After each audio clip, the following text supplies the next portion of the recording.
Salut les amis, on continue notre petit pèlerinage en Ardennes françaises et belges. Cette web-série s'appelle Destination Ardennes, vous connaissez la mécanique, puisqu'on va faire des petites balades ici et là, histoire de vous proposer des idées de villégiature cet été, et puis aussi de découvrir des curiosités. Là, on a planté notre caméra aujourd'hui à Montcornet, plus précisément dans cette forteresse, cette magnifique forteresse qui s'appelle le château tout simplement de Montcornet, érigé au XIe siècle sur un flanc de colline, un éperon rocheux qui domine la vallée des Ardennes. À voir absolument. On va vous parler justement de ce château avec l'un des responsables. Il s'appelle François, responsable de l'association Les Amis de Montcornet. Le château, on en parlait, il a été érigé donc au XIe siècle. Et puis il y a eu quand même Charles de Gonzague qui est venu ici dans 1613, je crois, avant que vous soyez propriétaire depuis 2009. C'est quand même des grands noms. Oui,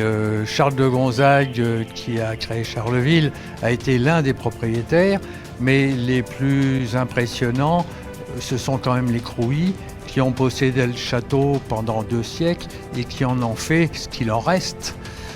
Sachant que un de leurs successeurs l'a démantelé à la fin du XVIIIe. Des fouilles ont été entreprises régulièrement sur ce site et on a retrouvé des choses assez hallucinantes, très intéressantes, des pièces, des ossements, des poteries, et tout ça s'est exposé dans une salle d'exposition, c'est ça ? Tout à fait. Une salle d'exposition que nous avons dû créer dans les années 85-90 qui rassemble une partie de ce que nous avons trouvé ici, notamment dans les puits. Là derrière moi, il y a un puits qui fait 15 mètres de profondeur, 2 mètres au carré, et à l'époque, dans les années 60, quand nous sommes arrivés ici, on sautait tranquillement à pieds joints dedans. Ce qui fait le charme du site, c'est qu'on domine la vallée de l'Ardenne, puisqu'on est situé sur cet éperon rocheux qu'on appelle le Mont Cornu.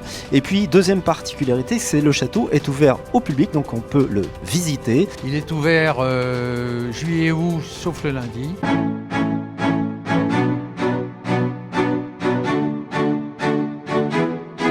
La particularité de l'entretien de ces espaces verts du château de Montcornet se fait sous forme d'éco-pâturage. Pour en parler, je suis avec le propriétaire de l'entreprise Le Petit Mouton Vert. C'est Éric Villemain. Bonjour. Bonjour. Alors regarde, Éric, on est entouré de 9 de tes salariés, collaborateurs. On peut appeler ça comment ? Explique-nous ce qu'ils font ici vraiment.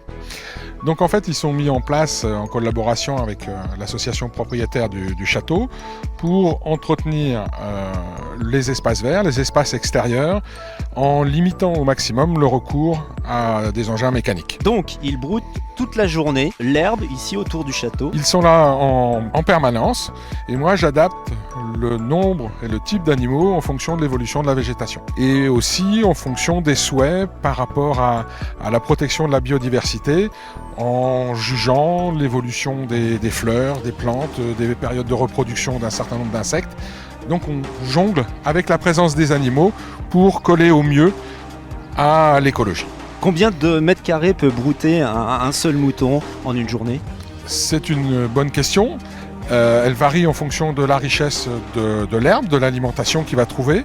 Donc c'est pour ça qu'il y a ce travail de logistique très important qui est de regarder la capacité du terrain, l'aspiration du client à la notion de tonte. Est-ce qu'une herbe qui est tondue, est-ce que c'est un golfe ou est-ce que c'est un paysage naturel comme on a là ? On jongle en permanence avec la présence des animaux. On s'adapte aussi à leur comportement. Je parlais tout à l'heure de manière ironique de salariés et de collaborateurs, mais eux, est-ce qu'ils sont syndiqués ? Est-ce qu'ils font grève ? Ils font pas grève, ils ont à manger tous les jours, y compris l'hiver, puisque donc en fait on est en dehors il n'y a pas de valorisation de viande ni quoi que ce soit, donc les animaux je les ai toute l'année en permanence, donc je dois gérer aussi la période d'hiver. Donc là, ils mangent aussi, mais sans travailler, sans être rémunérés. Donc l'éco-pâtureur assure le bien-être des animaux tout au long de la saison.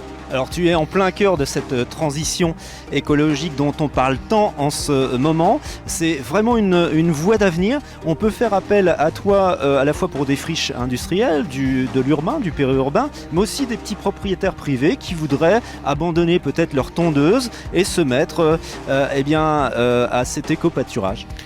Alors, c'est en fort développement, à peu près dans toutes les régions de France, que ce soit de l'urbain, du périurbain, du rural, parce que l'éco-pâtureur doit pouvoir adapter son cheptel, mais aussi on travaille avec plusieurs sortes de moutons.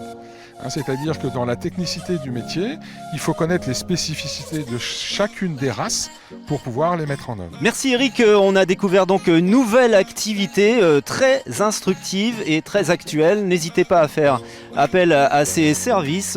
Vous avez un site internet, lepetitmoutonvert.com. Ça se passe dans les Ardennes, il s'appelle Eric Villemain. On vous a promis il y a quelques instants de vous faire gagner 4 invitations pour visiter ce magnifique château de Montcornet. Voici la question à laquelle il va falloir répondre. Comment s'appelle la colline sur laquelle on est, ce éperon rocheux sur lequel est bâti ce château de Montcornet? Quel est le nom de cet éperon rocheux? Vous postez votre réponse en dessous de cette vidéo. On fera un petit tirage au sort vendredi soir à 18h parmi toutes les bonnes réponses. On vous souhaite un bon été dans les Ardennes et n'hésitez pas à partager le replay de ce Destination Ardennes numéro 6. Ciao!